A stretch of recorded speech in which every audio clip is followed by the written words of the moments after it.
Hello, എല്ലാവർക്കും പുതിയൊരു വീഡിയോയിലേക്ക് സ്വാഗതം. ഇന്നത്തെ വീഡിയോ എന്ന് പറഞ്ഞാൽ ഓസ്ട്രേലിയ വന്നിട്ട് ചെയ്യേണ്ട 4 കാര്യങ്ങൾ എന്തൊക്കെയാണെന്ന് ആദ്യം ചെയ്യേണ്ട 4 കാര്യങ്ങൾ എന്തൊക്കെയാണെന്നാണ്. ഓൾറെഡി ഞാൻ ബാങ്ക് അക്കൗണ്ട് ഓപ്പൺ ചെയ്യുന്നതിനെ പറ്റി ഒരു വീഡിയോ എടുത്തിരുന്നു. ആ 4 കാര്യങ്ങളിലൊന്ന് ബാങ്ക് അക്കൗണ്ടാണ്. നമ്മൾ ആദ്യമേ ഒരു അക്കൗണ്ട് തുറക്കുന്നത് എന്തിനാണെന്ന് ചോദിച്ചാൽ ബാക്കി ചെയ്യേണ്ട കാര്യങ്ങൾക്കെല്ലാം ഈ ബാങ്ക് അക്കൗണ്ട് ഓപ്പൺ ചെയ്യുമ്പോൾ ഒരു സ്റ്റേറ്റ്മെന്റ് എടുക്കുക. ആ സ്റ്റേറ്റ്മെന്റ് നമുക്കൊരു എന്താ പറയുന്നത് ഒരു പ്രൂഫായിട്ട് സബ്മിറ്റ് ചെയ്യാൻ പറ്റും. അതിന് വേണ്ടിയിട്ടാണ് ആദ്യം ഒരു ബാങ്ക് അക്കൗണ്ട് ഓപ്പൺ ചെയ്യേണ്ടത്. രണ്ടാമത്തേന്ന് പറഞ്ഞാൽ സെൻട്രൽ ലിങ്ക് ആണ്. സെൻട്രൽ ലിങ്ക് എന്ന് പറഞ്ഞാൽ ഓസ്ട്രേലിയൻ ഗവൺമെന്റിന്റെ ഒരു സർവീസാണ്.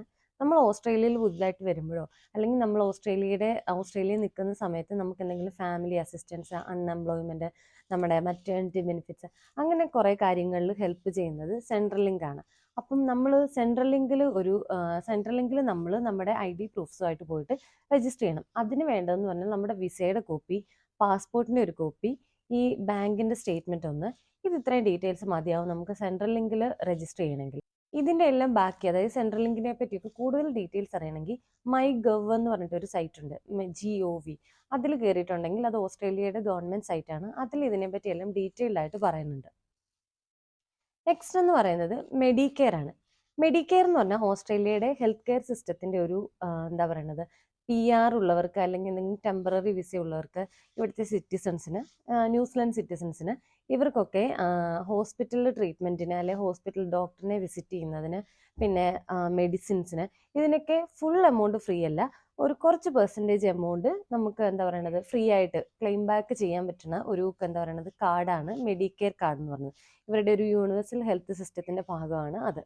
ഇവൻ നമുക്ക് വേറെ എന്താ പറയുന്നത് പ്രൈവറ്റ് ആയിട്ട് എന്തെങ്കിലും ഇൻഷുറൻസ് എടുക്കുകയാണെങ്കിൽ നമുക്ക് പ്രൈവറ്റ് ഹോസ്പിറ്റൽ ട്രീറ്റ്മെന്റ് എടുക്കാം. പ്രൈവറ്റിന്റെ ഇൻഷുറൻസ് അല്ലാതെ നമുക്ക് മെഡിക്കെയർ ഉണ്ടെങ്കിൽ GPയിൽ രജിസ്റ്റർ ചെയ്തിട്ട് GP പോയി കാണാനും അത്യാവശ്യം മെഡിസിൻസ് വാങ്ങാനും ഒക്കെ എന്താ പറയുന്നത് നമുക്ക് വളരെ ഹെൽപ്ഫുൾ ആണ്. അടുത്ത ഒരു കാര്യം എന്ന് പറഞ്ഞാൽ വർക്കിംഗ് വിത്ത് ചിൽഡ്രൻ ചെക്കാണ്. ഞാൻ വർക്ക് ചെയ്യുന്നത് ഹോസ്പിറ്റലിലാണ്. അപ്പം എന്തായാലും ചിൽഡ്രൻസുമായിട്ടൊക്കെ എന്താ പറയുന്നത് ഡയറക്റ്റ് നമുക്ക് ഡീൽ ചെയ്യേണ്ടി വരും. അപ്പം ഈ ശരിക്കും പറഞ്ഞാൽ ഇതൊരു ബാക്ക്ഗ്രൗണ്ട് ചെക്കാണ്. അപ്പൊ ഏത് ജോലി ചെയ്യുന്നുണ്ടെങ്കിലും നമുക്ക് ഇങ്ങനെ നമുക്ക് വേണമെങ്കിൽ വോളണ്ടിയർ ആയിട്ടും ചെയ്യാം. അല്ലെങ്കിൽ ഇപ്പം നമ്മൾ വർക്ക് ചെയ്യാൻ പോകുന്നിടത്ത് നമ്മൾ മേ ബി ചിൽഡ്രൻസായിട്ട് എന്താ പറയുക ഡീൽ ചെയ്യേണ്ടി വരും, അല്ലെങ്കിൽ അങ്ങനെ ഒരു സാഹചര്യം ഉണ്ടെങ്കിൽ എല്ലാവരും വർക്കിംഗ് വിത്ത് ചിൽഡ്രൻ ചെക്ക് ചെയ്യണം. എന്തായാലും എൻ്റെ ജോലിയിൽ വർക്കിംഗ് വിത്ത് ചിൽഡ്രൻ ചെക്ക് എന്താ പറയുന്നത് മാൻഡേറ്ററി ആയിരുന്നു. അപ്പം വർക്കിംഗ് വിത്ത് ചിൽഡ്രൻ ചെക്ക് ചെയ്യണമെന്നുണ്ടെങ്കിൽ നമുക്ക് 4 ID പ്രൂഫ് വേണം. അപ്പം ഞാൻ സബ്മിറ്റ് ചെയ്തത് 1 പാസ്പോർട്ടാണ്, പിന്നെ 2 എൻ്റെ ബാങ്ക് സ്റ്റേറ്റ്മെന്റ്, പിന്നെ 3 വിസയുടെ കോപ്പി. അപ്പം 4മതായി ഞാൻ സബ്മിറ്റ് ചെയ്യുന്ന ഒരു ATM ഡെബിറ്റ് കാർഡാണ്. ഡെബിറ്റ് കാർഡിൽ നമ്മുടെ ഫുൾ നെയിം ഉണ്ടായിരിക്കണം.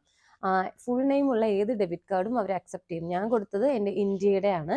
അതിപ്പം പുറത്തുനിന്ന് വരുന്നവർക്കാണ്, അവിടുത്തെ ആണെങ്കിൽ ഫുൾ നെയിം ഉള്ള, നമുക്ക് ഇനിഷ്യൽസ് മാത്രം പോരെ, ഫുൾ നെയിം ഉള്ള ഡെബിറ്റ് കാർഡ് ഉണ്ടെങ്കിൽ അത് അവർ അക്സെപ്റ്റ് ചെയ്യും.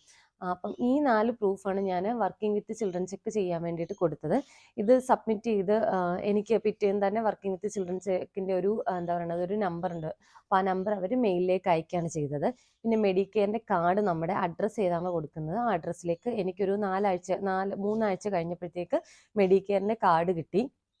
പിന്നെ ഇതെല്ലാം കഴിഞ്ഞിട്ടാണ് നമ്മൾ ഇവിടുത്തെ ടാക്സ് ഫയൽ നമ്പറിന് വേണ്ടിയിട്ട് MyGovന്റെ സൈറ്റിൽ കയറിയിട്ട് അപ്ലൈ ചെയ്യേണ്ടത്. ഇപ്പോൾ TFN നമ്പർ എന്നാണ് അതിന് പറയുന്നത്. TFN നമ്പർ അപ്ലൈ ചെയ്തിട്ട് അതും ഒരു എന്താ പറയുന്നത് 1 വീക്കിനകത്ത് തന്നെ TFN നമ്പറും എനിക്ക് അവർ മെയിലിൽ അയച്ചു തന്നു.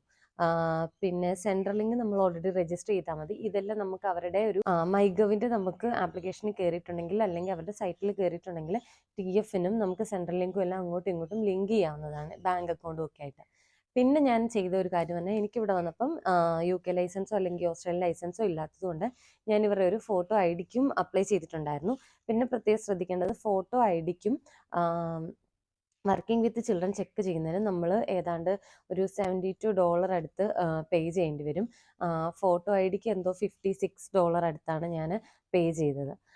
ഇത് ഇത്രയും കാര്യങ്ങളാണ്, ഈ 4 കാര്യങ്ങളിലാണ് ഫസ്റ്റ് വന്നതിൻ്റെ പിറ്റേ ദിവസം ഞങ്ങൾ ചെയ്ത കാര്യങ്ങൾ ഈ 4 കാര്യങ്ങളാണ്. വീഡിയോ ഇഷ്ടം എല്ലാവരും ഒന്ന് ലൈക്ക് ചെയ്യുക, കമൻറ്റ് ചെയ്യുക, സബ്സ്ക്രൈബ് ചെയ്യുക. അടുത്തൊരു വീഡിയോ കാണുന്നവരെ ബൈ.